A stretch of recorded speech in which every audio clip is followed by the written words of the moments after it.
All right, welcome everyone to today's Explainer. If you're someone who loves unraveling those complex threads where history, psychology, and culture all collide, well, you are in the perfect place. Today, we're unpacking the anatomy of a true disaster. We're going all the way back to the 1950 World Cup to examine a single event so absolutely profound, it's known as the Maracanazo. We're going to look at how one football match essentially became a defining cultural trauma for an entire nation. Okay, let's dive into this with a really fascinating mystery. Why did Brazil permanently abandon their original white and blue national football jerseys? I mean, when you close your eyes right now and picture the Brazilian national team, you're almost certainly seeing that iconic, bright yellow shirt with the green trim, right? It's iconic. But for decades, their identity was completely tied to white jerseys with blue collars. So to figure out why a country would literally erase such a core piece of its visual identity, we have to look back at the incredible circumstances that forced the change. So let's set the stage with Section 1. The law in hiatus, the World Cup returns after a global war. To truly grasp the weight of this story, we have to remember that the world at this time was desperately trying to recover from the darkest conflict in human history. Just look at this massive 12-year gap on the timeline. The last World Cup had been way back in France in 1938. The 1942 and 1946 tournaments completely wiped off the calendar because of the devastation of World War II. So, when 1950 finally rolled around, the return of the World Cup in Brazil wasn't just another sporting event. It was this triumphant global celebration of peacetime.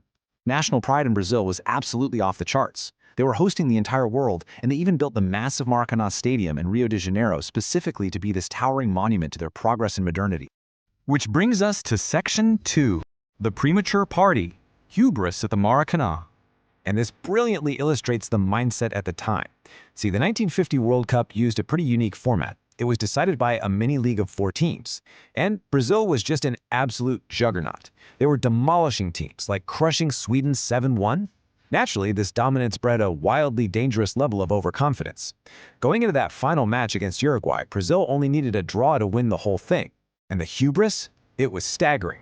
The Brazilian press actually printed "World Champions" on their front pages before the game was even played. The organizing committee had 22 solid gold medals pre-minted for the Brazilian players.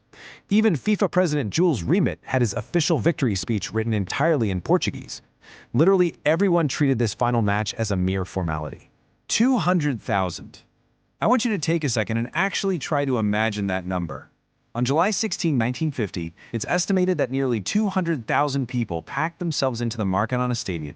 To this day, guys, that remains the highest attendance for a sporting event in human history.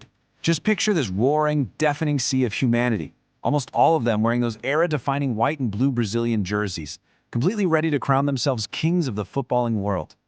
But standing in their way was Uruguay. Now, they had a really proud footballing history themselves, but they'd struggled a bit earlier in the tournament, and honestly, nobody gave them a chance against the Brazilian machine.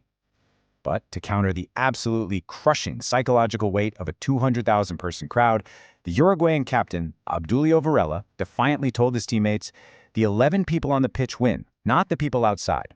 He knew, absolutely knew they had to remain mentally unbreakable against that roaring atmosphere.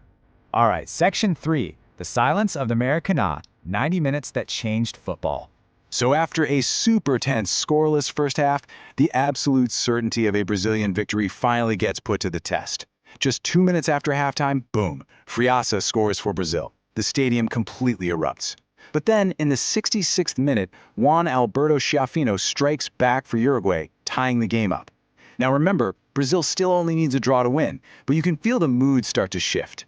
And then, the 79th minute, Uruguay's Alcides Gia makes this run down the right side, spots a tiny gap, and fires a shock winner right past the Brazilian goalkeeper. Uruguay 2, Brazil 1. And just like that, the deafening roar of 200,000 people vanished into an eerie, deathly silence. To really wrap your head around the sheer magnitude of this shock, just listen to how Alcides Gia, the guy who scored that winning goal, described it later. He said, "Only 3 people have silenced the Maracanã: Frank Sinatra, Pope John Paul II, and me." I love that quote. It just perfectly humanizes the unbelievable scale of the upset. The biggest stadium in the world, filled with the most passionate fans, entirely muted by a single unexpected strike. Moving to Section 4, the scapegoat, a national tragedy. So the crucial point is what happened when that final whistle actually blew. The scene was surreal.